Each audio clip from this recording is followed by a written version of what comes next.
한 절씩 교독하겠습니다. 내가 그리스도 안에서 참말을 하고 거짓말을 아니하노라. 나에게 큰 근심이 있는 것과 마음에 그치지 않는 고통이 있는 것을 내 양심이 성령 안에서 나와 더불어 증언하노니,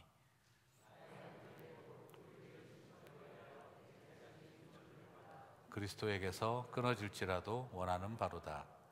그들은 이스라엘 사람이라. 그들에게는 양자됨과 영광과 언약들과 율법을 세우신 것과 예배와 약속들이 있고 그들의 것이요 그들에게 나셨으니 그는 만물 위에 계셔서 세세의 찬양을 받으실 하나님이시니라. 아멘. 그러나 하나님의 말씀이 폐하여진 것 같지 않도다. 이스라엘에게서 난 그들이 다 이스라엘이 아니요 또한 아브라함의 씨가 다 그의 자녀가 아니라 오직 이삭으로부터 난 자라야 넷이라 불리리라 하셨으니, 곧 육신의 자녀가 하나님의 자녀가 아니요 오직 약속의 자녀가 씨로 여기심을 받느니라. 약속의 말씀은 이것이니 명년 이때에 내가 이르리니 사라에게 아들이 있으리라 하심이라. 그뿐 아니라 또한 리브가 우리 조상 이삭 한 사람으로 말미암아 임신하였는데 그 자식들이 아직 나지도 아니하고 무슨 선이나 악을 행하지 아니한 때에 택하심을 따라 되는 하나님의 뜻이 행위로 말미암지 않고 오직 부르시는 이로 말미암아 서게 하려 하사 리브가에게 이르시되 큰 자가 어린 자를 섬기리라 하셨나니, 바 네가 야곱은 사랑하고 에서는 미워하였다 함과 같으니라. 그런즉 우리가 무슨 말을 하리요? 하나님께 불의가 있느냐? 그럴 수 없느니라. 모세에게 이르시되 내가 긍휼히 여길 자를 긍휼히 여기고 불쌍히 여길 자를 불쌍히 여기리라 하셨으니. 같이 읽겠습니다. 그런즉 원하는 자로 말미암도 아니요 다른 박질하는 자로 말미암음도 아니요 오직 긍휼히 여기시는 하나님으로 말미암았음이니라. 아멘. 네, 성경을 연구하고 신학을 공부하는 사람들이 가장 부담스러워하는 본문이 오늘 로마서 9장이고 또 11장까지 계속 그게 이어지게 되겠는데요. 네, 얼마나 많은 논문과 자료가 있는지 검토하다가 설교 못하겠다 하는 생각이 제가 들었을 정도라고 할 수 있겠습니다.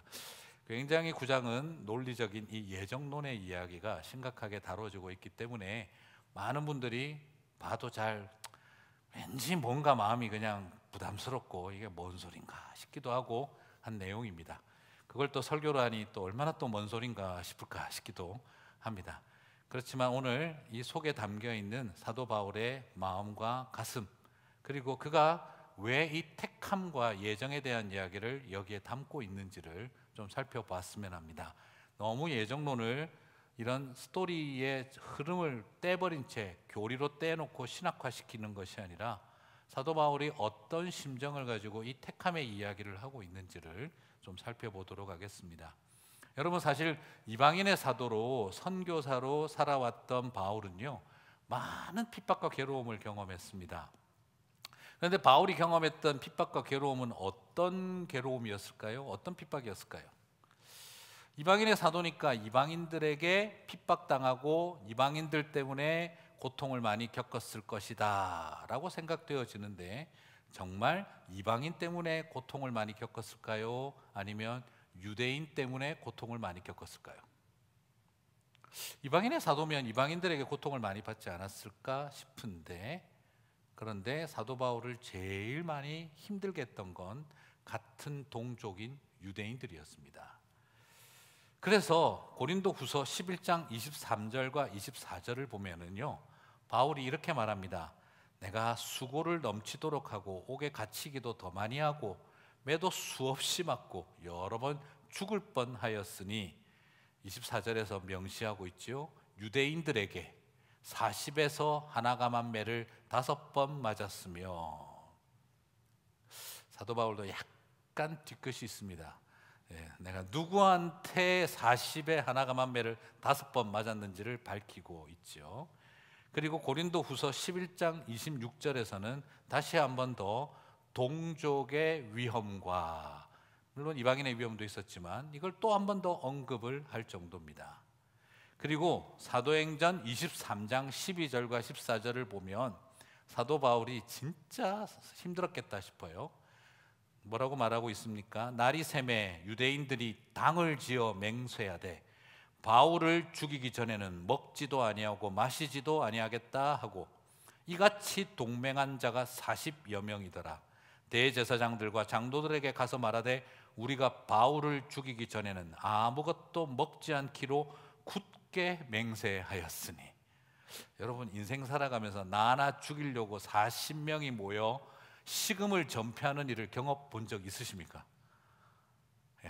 더더구나 이분들이 다 하나님 믿는다는 사람들인데 제사장과 장로들을 찾아가서 공적으로 공포하여 나는 쟤 반드시 죽인다, 그리고 식음을 전폐하고 죽이기로 작정한다 라고 말을 하고 있어요. 이방인의 사도로서 바울은 이 정도 수준이면은요, 유대 쪽으로는 쳐다보고 싶지도 않을 것 같습니다. 이게 동족입니까? 왼수입니까? 이게 그래도 같은 하나님을 믿는 사람이라고 말할 수 있겠습니까? 아니면 우상을 섬기는 자들보다 더 지독하다라고 말할 수 있겠습니까? 바울은 이런 상황이면은 정말 사도 바울 입장에서는 나는 이제 더 이상 유대인들에게는 미련도 없고 저들은 사탄이고 하나님께서 멸하셔야 할 대상들이다라고 말하기 딱 좋은 상황입니다. 그런데 오늘 사도 바울은 로마서 9장 1절과 3절에서 전혀 다른 그의 심정을 토로하고 있습니다. 뭐라고 말합니까? 내가 그리스도 안에서 참말을 하고 거짓말을 아니하노라. 나에게 큰 근심이 있는 것과 마음에 그치지 않는 고통이 있는 것을 내 양심이 성령 안에서 나와 더불어 증언하노니. 유대인이 밉다라는 말이 아닙니다. 그게 뭡니까? 3절에 같이 한번 읽어보겠습니다. 나의 형제 곧 골육의 친척을 위하여 내 자신이 저주를 받아 그리스도에게서 끊어질지라도 원하는 바로다. 여러분, 그렇게 잔인했던 사람들인데 날 죽이겠다고 40명이 식음을 전폐하고 당을 지어 죽이겠다고 하는 유대인들입니다. 신앙을 가지면 사람들이 달라질 거라고 생각하지만 기독교 신앙도 잘못 가지면 우상보다 더 무서워진다는 걸 보여주고 있지요.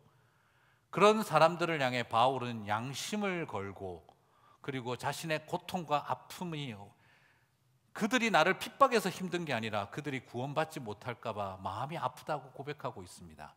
그는 에토스와 파토스, 진정성을 가지고, 가슴을 가지고 자신의 이야기를 고백합니다. 그게 뭡니까? 나는 그들이 벌받았으면 하는 것이 아니라 그들이 하나님에게서 끊어질까 슬프고 고통스럽다.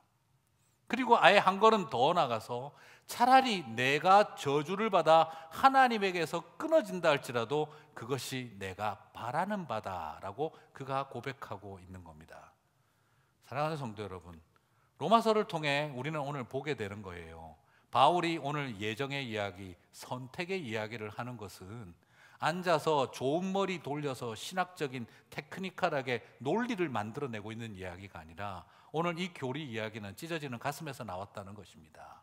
오늘 이 선택의 교리의 이야기는 잘 돌아가는 머리에서 만들어낸 이야기가 아니라 나를 죽이려고 당을 짓고 금식을 하는 사람들을 향해 찢어지는 마음 때문에 그가 만들어내고 고백하고 있는 이야기가 오늘 쓰고 있는 내용이 오늘 선택과 이 예정에 대한 교리라는 거예요. 선택과 예정을 머리로 알려면 하나님의 갑질입니다. 그러나 선택과 교리를 사도 바울의 찢어지는 가슴으로 보면 은혜라고 고백하게 되는 것입니다. 여러분, 오늘 로마서 9장을 펴서 4절부터 보지 마시고 1절과 3절 사이에 사도 바울의 그 에토스와 파토스를 가슴을 듣게 되시기를 바랍니다. 그 다음 교리라고 하는 로고스를 향해 나아가시게 되기를 바랍니다. 그래서 로마서에는 사도 바울이 얼마나 면도칼처럼 예리하게 지적으로 교리를 잘 설명하는지를 보는 것이 아니라 사도 바울이 얼마나 영혼을 불쌍히 여기는 가슴으로 하나님의 선택의 이야기를 하고 있는지를 볼 수 있습니다. 그러므로 사랑하는 성도 여러분, 우리는 이 질문 앞에 서야 됩니다. 나에게 있어서 이 유대인과 같은 존재들은 누구인가? 동족이 아니라 원수 같은 사람들, 가족이 아니라 왼수 같은 인간들, 같이 신앙생활하는 신앙인이 아니라 왼수처럼 되어버린 모습. 오늘 우리는 여기서 뭘 반별합니까? 기독교 신앙을 가지면 사람이 다 좋아지는 거 아닙니다. 기독교 신앙이 왜곡되고 잘못되어 버리면 우상 숭배자들보다 더 무서울 수 있다는 걸 보여주고 있지요. 이런 자리에서 바라봅니다. 나에게 있어서 이런 유대인과 같은 이는 누구인가? 40에 하나가만 매를 5번이나 치고 굶어 죽기까지 내가 너를 죽이겠다는 40명이 모여있는 이 유대인 같은 사람들은 나에게 있어서 누구일까요? 그리고 그거보다 더 중요한 건 그들을 향해 내 마음은 어떻게 흘러가고 있습니까? 로마서에서 사도 바울의 탁월한 교리를 배우는 것이 아니라 이신득이의 교리를 배우고 예정론에 담긴 의미가 뭘까를 공부하는 것이 아니라 저주가 있을지어다 라고 하고 싶은, 아나테마를 외치고 싶은 그 심정 속에 내가 저주를 받겠나이다, 자신을 향해 아나테마, 저주가 있을지어다를 선포하는 바울의 가슴을 저와 여러분이 알게 되기를 축복합니다. 맞아요. 그들을 향해 하나님 저주하십시오 할 수 있는 상황에 하나님 그들을 위해 내가 저주받아도 좋습니다 라고 말하고 있는 심령, 이것이 바로 오늘 사도 바울은 탁월한 머리로 교리를 잘 만든 사람이 아니라 찢어지는 가슴으로 하나님의 마음을 전하고 있는 이야기라고 말할 수 있습니다. 우리 그렇지 않겠습니까? 저 유대인들을 향해 저주가 있을지어다, 하나님의 공의가 나타날지어다 하고 싶을 것인데 사도 바울은 오히려 그 유대인들을 향해 그들을 위해 하나님 나를 저주하십시오 라고 외치고 있는 것이죠. 사랑하는 성도 여러분, 잘못된 왜곡된 성도들과 기독교 신앙을 가진 사람들도 금식하여 사람 살려야 할 사람들이 금식하여 사람 죽이자는 사람들로 바뀔 수 있습니다. 사람 살리기 위해 공동체를 이루어야 할 사람들이 사람 죽이기 위해 공동체를 만드는 일도 할 수 있습니다. 그러나 그런 자리에서 하나님의 사람들은 오히려 그들을 향해 하나님의 공의와 저주를 선언하는 것이 아니라 내가 저주받겠습니다를 외칠 수 있다는 것, 이것이 오늘 사도 바울을 통해 보게 되어지는 그의 가슴이라는 것이죠. 사랑하는 성도 여러분, 교리보다 깊은 찢어진 마음, 그것을 가진 저와 여러분 되시기를 축복합니다. 이런 마음을 갖고 오늘 바울은 선택의 교리의 이야기를 들어갑니다. 왜냐하면 그 유대인들 안에 질문이 계속 있는 거예요. 그리고 자기 자신 안에도 질문이 있는 거예요. 그게 바로 뭡니까? 해결되지 않는 그 아픔과 같은 질문. 어떻게 유대인이 메시아를 죽일 수가 있는가? 어떻게 유대인들이 복음을 믿지 않게 될 수 있는가? 그러면 이제 유대인들은 버림받은 자들인가? 그렇다면 우리를 선택하신 하나님의 계획과 하나님의 말씀은 실패한 것인가? 패하여진 것인가? 그런 그 질문이 생깁니다. 그리고 동시에 동족인 유대인들 안에 질문이 일어납니다. 뭘까요?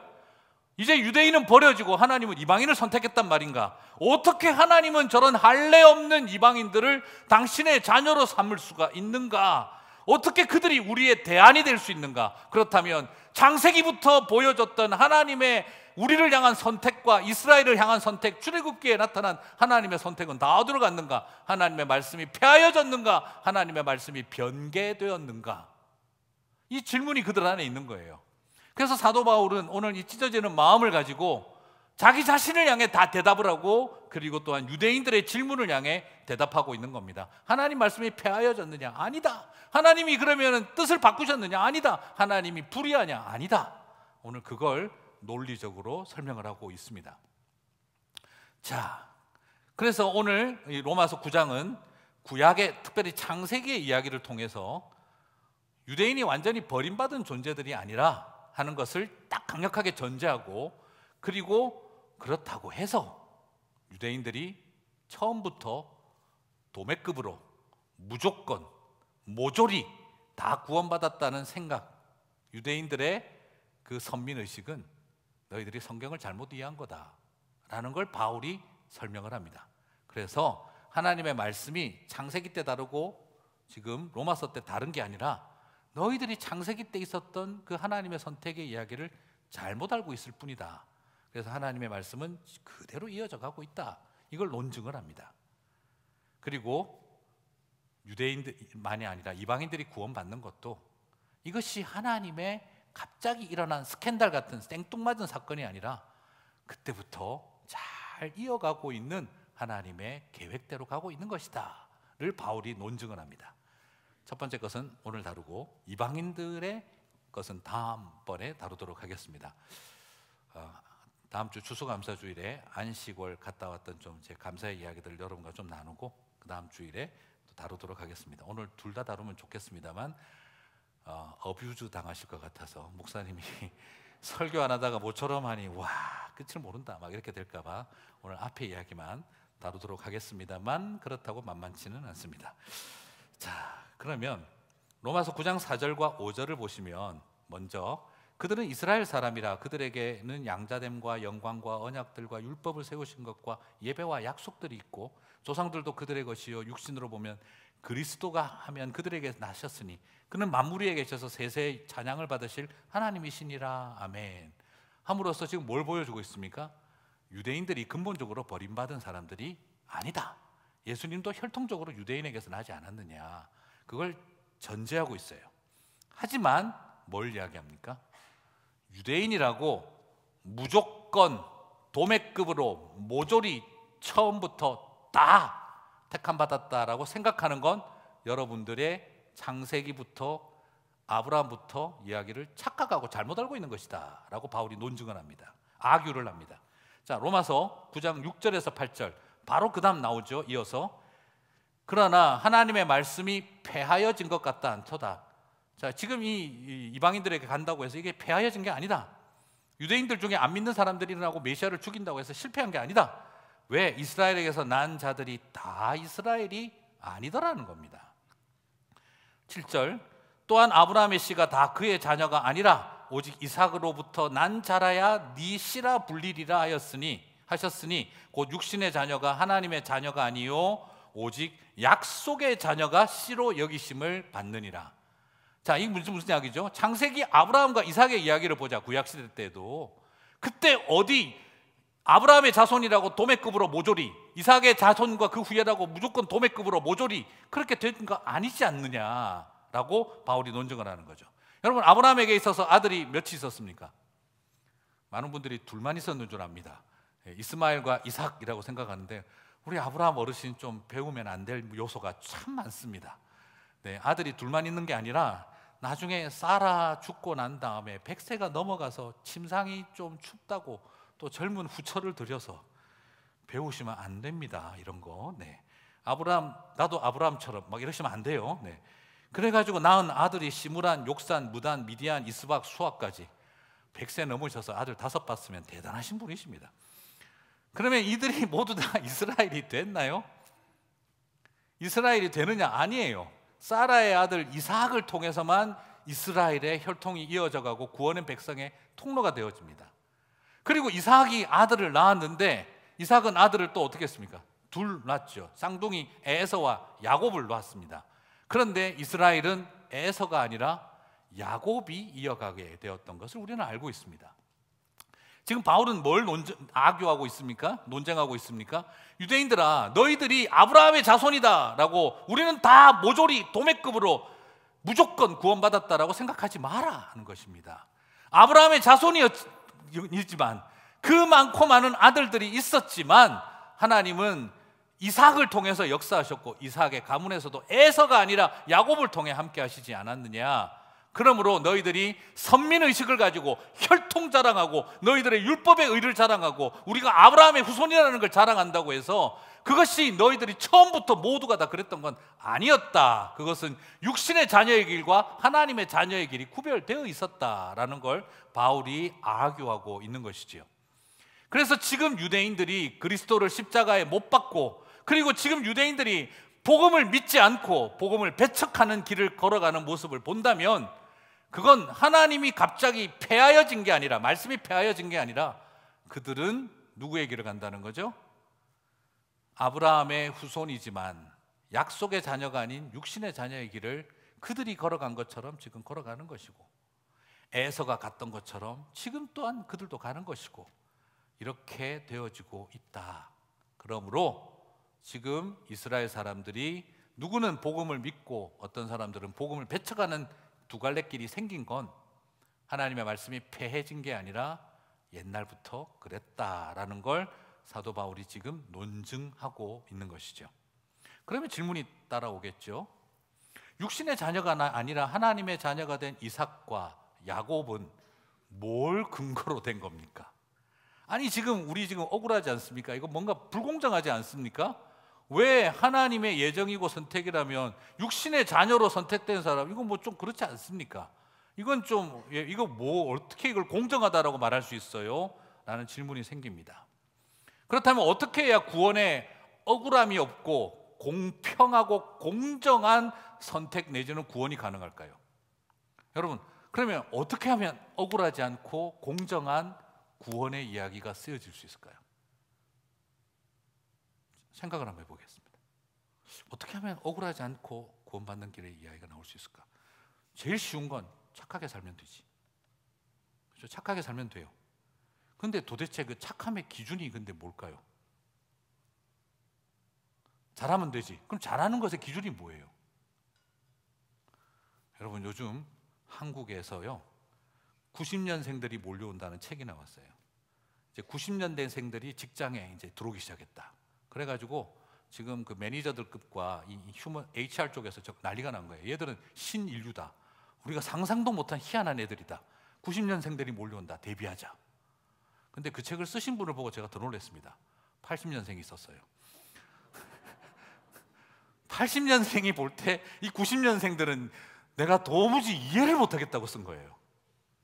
하긴 지금 우리가 보면 80년생도 도저히 이해가 안 가는데 지금 80년생들이 90년생들을 이해를 못해가지고 90년생들이 몰려온다라고 글을 쓴 거예요. 도대체가 기준이 다르다는 거예요. 회사 출근해가지고 일하면 9시부터인데 야 그래도 너 8시 한 30분까지는 와서 준비하고 일을 좀 딱 해라. 그랬더니 네 그러면 4시 45분에 퇴근할게. 4시 30분에 퇴근할게요. 이렇게 나오더라는 거죠. 이해가 안 간다는 거예요. 상상이 안 된다는 거죠. 어떻게 돼야 될지 모르겠다. 자 여러분 80년생이 90년생이 이해가 안 가는데 잘함과 착함의 기준이 다른데 근데 지금 우리는 뭘 기준으로 이 온 세상에 억울하지 않고 확실한 기준을 세울 수 있을까요? 그리고 또 물어봅니다. 그럼 얼마나 더 착해야 구원받는 겁니까? 그러면 착함은 상대평가입니까? 절대평가입니까? 그러면 구원도 성적순입니까? 좀 덜 착했다고 구원받지 못한다면 그거 억울한 거 아닙니까? 아유 골치 아프다 그럼 다 구원받아라.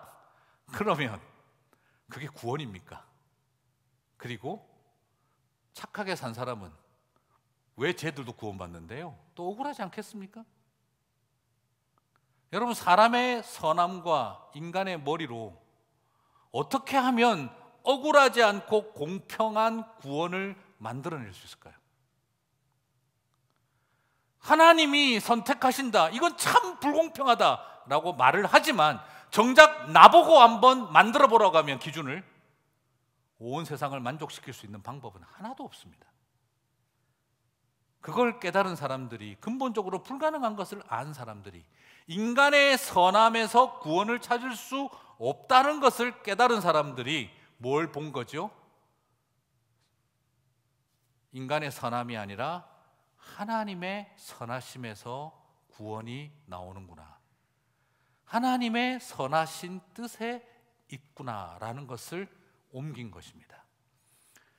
인간의 선함에서부터 구원의 공평함을 찾을 수 없는 우리들이 하나님의 선하신 뜻 거기에 밖에는 답이 없다라는 것을 깨달았을 때 그 하나님의 선하신 뜻이 바로 선택, 예정이라는 것으로 정리한다는 것이죠. 그러므로 여러분 예정은 하나님의 갑질과 제멋대로에서 나온 것이 아니라 인간 스스로가 찾을 수 없는 답 속에 하나님의 은혜로만 설명이 가능하다는 것을 깨달은 사람들의 고백이 주님이 기쁘신 뜻대로 우리를 택하사라는 하나님의 선하신 뜻대로 우리를 택하사라는 말로 고백하게 된 것이죠. 여러분 이제 이 의미를 좀 이해하시겠습니까? 그러므로 중요한 건 예정이라는 말이 중요한 게 아닙니다. 장로교에서 가장 중요한 신학은 예정론이다. 틀렸습니다. 장로교에서 가장 중요한 신학은 하나님의 주권과 은혜입니다. 예정은 하나님의 주권과 은혜가 드러나는 도구에 불과합니다. 장로교는 예정론에 미친 줄 아시면 안 됩니다. 그건 수단이지 가장 중요한 건 주권과 은혜입니다. 자, 그것을 어디서 보느냐? 하나님이 이 말 그대로 내가 나를 쳐다보니 내 속에 선한 것이 하나도 없는데 어떻게 내가 하나님의 자녀가 됐을까? 이것은 하나님이 나를 택해 주신 것 말고는 답을 찾을 수가 없다 하는 직관적인 감동으로 터뜨린 노래, 찬양이 바로 예정에 대한 뜻인 겁니다. 내 안에 선한 것이 하나도 없는데 하나님의 선하신 기쁘신 뜻으로 나를 택해 주신 것 말고, 그래서 여러분, 하나님이 나를 택하사라는 선하신 뜻으로 나를 택하사라는 말이 제일 많이 나오는 데는 로마서가 아니라 시편입니다. 시편의 시인은 나 자신의 죄악됨과 악함에 절망하며 선한 것이 하나도 없는 내가 어떻게 하나님의 자녀가 됐을까? 시적인 감수성과 시인의 노래로 하나님의 택하심을 노래했던 것입니다. 그래서 로마서 9장 11절은 그걸 보여주고 있는 거예요. 그 자식들이 아직 나지도 아니하고 무슨 선언이나 악을 행하지 아니한 때에 택하심을 따라 되는 하나님의 뜻이 행위로 말미암지 않고 오직 부르시는 이로 말미암아 서게 하려 하사. 그리고 로마서 9장 16절도 같은 맥락입니다. 같이 읽어볼까요? 그런즉 원하는 자로 말미암음도 아니요 다른 박질 하는 자로 말미암음도 아니요 오직 긍휼히 여기시는 하나님으로 말미암음이니라. 오직 컴패션을 가지신 불쌍히 여기시는 하나님으로 말미암음이니라. 지금 사도 바울은 선택의 교리를 가르쳐주고 있는데 이건 앉아가지고 하나님이 머리 써가면서 하고 있는 일로 말하고 있는 게 아니라 뭐라는 겁니까? 하나님의 그 컴패션, 불쌍히 여기는 마음으로 우리를 택하고 계셨다라는 것으로 설명을 하고 있다는 겁니다. 그러므로 이 택함을 논리로 이해하려고 들지 말고 가슴으로 알아라는 거예요. 그것이 지금 사도 바울이 말하고 싶은 본질입니다. 이걸 우리는 지금 열심히 뭐라고 있는 거죠? 논리로 설명하려고 신학을 하고 있는 거예요. 뭡니까? 사랑하는 연인이 보내준 편지를 들고 문법 따지고 앉아 있는 거예요. 네. 지금 우리는 하나님이 우리에게 주신 사랑하는 드라마 같은 이야기를 우리에게 던지고 있는데 우리는 그걸 다큐멘터리로 풀고 있는 거예요. 이게 지금 조심해야 될 부분인 겁니다. 지금 긍휼의 마음으로 우리를 택하고 계신 거예요. 머리 써서 선택하고 계신 게 아니라. 그러므로 머리로 알려고 하면 어떻게 그걸 이해하겠습니까? 로마서 9장 11절을 16절에서 보여주었던 바로 긍휼히 여기시는 하나님으로 말미암았다라는 거예요. 사랑하는 성도 여러분, 그러므로 이런 이야기 있지 않습니까? 달을 봐야지 달을 가리키는 손가락만 쳐다보고 있지 말라는 거예요. 하나님의 은혜와 긍휼을 가리키는 게 뭡니까? 예정이라는 손가락입니다. 그런데 우리는 지금 손가락만 쳐다보고 있는 거예요. 그러므로 예정이 목적이 아니라 하나님의 주권과 은혜가 드러나는 도구라는 걸 여기서 보게 되어집니다. 자, 이런 점은 좀 더 구체적으로 보게 되는데 이 예정이 그러면 왜 더 은혜인가? 얼마나 이것이 변두리 인생들에게 위로였는가를 살펴봅니다. 자, 로마서 9장 12절을 봅니다. 리브가에게 이르시되 큰 자가 어린 자를 섬기리라 하셨나니. 여러분 생각해 보시겠습니다. 여러분은 큰 자를 선택하시겠습니까? 어린 자를 선택하시겠습니까? 여러분들은 장대한 자를 선택하시겠습니까? 미숙한 자를 선택하시겠습니까? 사회적인 기준과 그 당시 고대 사회의 통념으로 본다면 우리는 큰 자, 장성한 자를 선택해야 합니다. 그런데 하나님은 지금 이 이야기를 왜 하고 계십니까? 하나님은 큰 자가 아닌 어린 자를 택하셨다는 겁니다. 미숙하고 불안하고 못난 걸 잡으셨다는 겁니다. 여러분, 이것이 그래서 하나님의 선택과 예정이 은혜라는 겁니다. 세상의 선택은 당연히 큰 자를 향해야 하는데, 그런데 하나님의 선택은 어린 것, 미숙한 것을 향했다는 겁니다. 여러분 아시잖아요. 이삭의 집안에서 첫째 에서가 잘났습니까? 둘째 야곱이 잘났습니까? 나는 하얗고 매끈매끈한 게 좋아. 이런 쪽으로 자꾸 취향 이야기를 하지 마시고, 나는 좀 BTS 같은 애들이 좋아. 또르 같은 애들 말고, 마동석 같은 애들 말고. 자, 이렇게 생각할 수도 있어요. 그런데 고대 사회에서 본다면, 그 당시 시대로 본다면 에서가 낫겠습니까? 이삭이 낫겠습니까? 누가 봐도 하나님의 관점이 아니라면 몸이 붉고 털이 많으며 사냥꾼처럼 뛰어다니는 에서를 선택하지, 누가 하얗고 매끈매끈하고 마마보이 같은 이삭을 선택하겠습니까?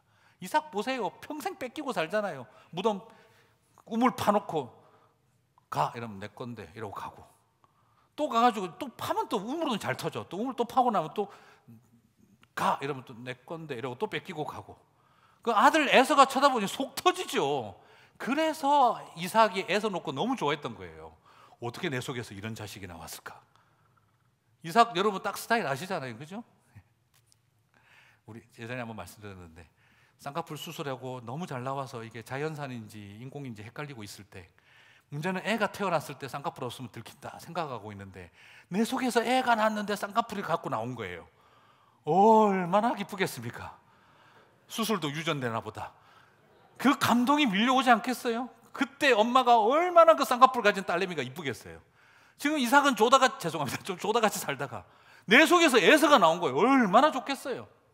하나님의 뜻이 어린 자를 향한다는 거 알고 있는데 평생 에서는 누구를 선택합니까? 아니, 에서가 아니라 이삭은 누구를 선택합니까? 에서를 선택합니다. 무슨 말이죠? 우리가 알고 있는 일반적인 사회적 기준으로 볼 때는 이건 하나님이 야곱을 선택할 게 아니라 에서를 선택해야 되는 거예요. 그런데 하나님의 선택은 누구를 향합니까? 어린 자, 미숙한 자, 제대로 못할 것 같은 자를 선택을 했던 겁니다. 이것은 아브라함 집에서도 당연히 그랬습니다. 이스마엘이 강해 보입니까? 아니면은 양자로 삼으려고 했던 엘리에셀이 더 좋아 보입니까? 아니면 나이 90세가 넘어 돌아가시기 전에 낳았던 아들인 이삭이 강해 보입니까? 누가 봐도 아브라함이 생각해도 엘리에셀 선택하고 끝내는 게 나아요. 그리고 하갈이 낳은 이스마엘 데리고 풀어가는 게 나아요. 그런데 하나님은 아브라함 나이 100세가 다 되었을 때 그때 허락하신 아들 이삭을 통해서 역사하겠다는 거예요. 여러분, 여기서 바라봅니다. 하나님의 선택과 예정은 소위 말하는 사회적인 기준으로 바라볼 때는 이건 아니죠. 그런데 여기서 우리는 바라봅니다. 하나님의 선택과 예정이 갑질입니까? 은혜입니까? 바로 긍휼히 여기시는 하나님의 선택이 일어나더라는 것입니다. 하나님은 뭔가 예지하셔서, 얘는 예수 믿을 것 같으니까, 얘는 착하게 살 것 같으니까, 얘는 나중에 잘할 것 같으니까 선택하신 것이 아닙니다. 그러면 사회적인 기준과 뭐가 다르겠어요? 하나님은 얘가 뭔가를 바라보고 예지 예정을 하신 것이 아니라, 얘는 싹수가 보이니까, 얘는 나중에 잘할 것 같으니까, 얘는 예수 잘 믿고 목사 될 것 같으니까, 장로 될 것 같으니까, 집사 될 것 같으니까, 그래서 하나님이 선택하는 게 아닙니다. 왜 선택받은 겁니까? 긍휼히 여기셔서 어린 자를 선택하신 것이었습니다. 여러분, 나중에 야곱 집안에서도 한번 보세요. 라헬의 큰아들로 불굴의 의지로 노예 생활, 감옥 생활 다 뚫고 나와 애굽의 총리 대신이 된 요셉을 통해 하나님 역사하시는 게 정상 아닙니까? 그런데 메시아의 가문은 요셉의 집안에서 나왔습니까? 아니면 레아의 막내 아들 유다의 집안에서 나왔습니까? 더더구나 유다는 어떤 상태였습니까? 이방 여인과 결혼했다가 아들 둘 죽고 나중에 망측스럽게 며느리 사이에서 난 아들 데리고 있는 사람이 유다였습니다. 누가 생각해도 여러분이 하나님이시라면 요셉을 선택하시겠습니까? 유다를 선택하시겠습니까? 그런데 하나님은 유다 지파에서 어린 양이 태어나기를 기뻐하셨다는 겁니다. 예정과 선택은 싹수부터 노란 인생들을 데리고 될성 푸른 떡잎 데리고 꿈꾼 것이 아니라 하나님은 그 은혜로 나타난 겁니다. 그래서 하나님의 선택은 은혜였던 것입니다. 9장 15절 말씀처럼 모세에게 이르시되 내가 긍휼히 여길 자를 긍휼히 여기고 불쌍히 여길 자를 불쌍히 여기리라 하셨으니. 사랑하는 성도 여러분, 혹시 기분 나쁘세요? 나를 택한 게 잘나서가 아니었네. 내가 잘해서 하나님 나를 택한 게 아니었네. 갑자기 기분이 확 나쁘실 수도 있겠어요. 근데 여러분, 이게 뭡니까? 은혜인 것입니다. 불쌍히 여기셔서. 그래서 저는 예정을 깨닫고 나니까, 택함을 뭔지 알고 나니까 눈물이 나더라고요. 택함의 교리는 골치 아픈 머리 쓰기가 아니라 긍휼이 넘치는 마음 쓰기에 달린 결과였구나 하는 걸 알게 되는 것입니다. 창세기는 이 점을 분명히 보여줍니다. 아브라함의 집안에 건강한 아내였던 젊은 하갈을 선택하지 않고 하나님은 불임 여성 사라를 선택하셨습니다. 이삭이 리브가를 만났을 때 리브가 평생 불임이었습니다. 딱 한 번 태를 열어주셔서 쌍둥이 에서와 야곱을 낳습니다. 하나님은 창세기의 이야기 속에 어린 자, 긍휼한 자, 긍휼히 여겨야 할 자, 그리고 애 잘 놓는 하갈과 무드나가 아니라 평생 불임이었던 사라를 데리고 평생 불임으로 살았던 리브가를 데리고 하나님은 그녀들을 선택하셔서 메시아의 이야기를 꿈꾸게 하셨던 것이죠. 여러분이 만약 하나님이라면 이집트 왕자였던 모세를 선택하겠습니까? 이집트의 황제인 파라오를 선택하시겠습니까?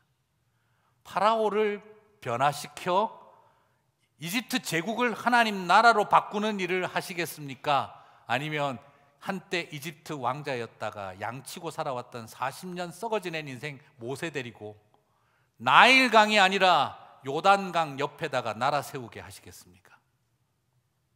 하나님은 그 거대한 나일강을 선택한 게 아니라 정말 아무것도 아닌 요단강을 선택하셨고, 이집트의 황제를 선택하신 것이 아니라 한때 이집트의 왕자였던 모세를 선택해서 당신의 나라를 세우려고 하셨다는 것입니다. 하나님의 선택은 영적인 갑질입니까? 은혜입니까? 오늘 우리는 여기에서 우리의 기준을 뛰어넘는 하나님의 은혜를 바라보게 되는 것입니다. 사랑하는 성도 여러분, 이것을 깨달았기에 사도 바울이 고백한 겁니다. 로마서 9장 16절 같이 읽겠습니다. 그런즉 원하는 자로 말미암음도 아니요 다른 박질하는 자로 말미암음도 아니요 오직 긍휼히 여기시는 하나님으로 말미암음이니라. 아멘이십니까? 그렇습니다. 이 은혜를 알고 나니 하나님 나를 택하여 주셨습니다에 우리는 영광의 찬양이 터져나오게 되는 겁니다. 그래서 시편에 나를 부르시고 택해 주신 하나님을 찬양하는 노래가 가득한 것입니다. 머리 좋은 사람들이 예정을 고백하는 게 아니라 나를 불쌍히 여기시는 사랑을 마음과 가슴으로 안 사람들이 하나님의 택함을 노래하게 되는 것입니다. 이런 은혜를 받았으니 어떻게 되는 겁니까? 저 원수 같은 유대인을 향해 내가 저주받겠다는 말을 하게 되는 것입니다. 사도 바울이 사람이 좋고 훌륭하고 위대해서 이런 말을 하는 게 아닙니다. 나 같은 왼수 덩어리를 나를 대신하여 예수 그리스도께서 저주를 당하셨으니 내가 그들을 위해 저주당함이 마땅하다라고 그는 고백했던 것입니다. 그래서 말했던 겁니다. 저 원수 같은 이들을 향해 내가 생명책에서 지어주고 저주를 받아 끊어질지라도 원하는 바로다라고 고백할 수 있었던 것입니다. 사랑하는 성도 여러분, 이것이 예정의 지식이 우리를 이끌어가는 삶입니다. 하나님이 이런 나를 택했구나 하는 걸 안 사람들이, 그래서 나는 아나떼마를 받아 그들을 위해 끊어진다 할지라도 나는 괜찮습니다라는 고백의 자리로 가게 만드는 건, 이런 나를 하나님이 택해 주셨다는 것을 깨달아 알 때 따라오는 삶의 이야기인 것입니다. 사랑하는 성도 여러분, 왜 우리가 용서하지 못하고 왜 우리가 사랑하지 못합니까? 대단히 죄송하지만 십자가에 예수님이 나를 위해 저주당하셨다는 걸 제대로 몰라버리면 우리는 여전히 세상과 사람을 향해 아나떼마를 외치게 될 것입니다. 유대인들이 했던 것처럼.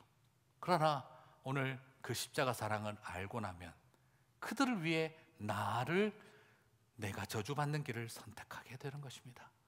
사람이니까 쉽지 않죠. 우리 모두 다 똑같습니다.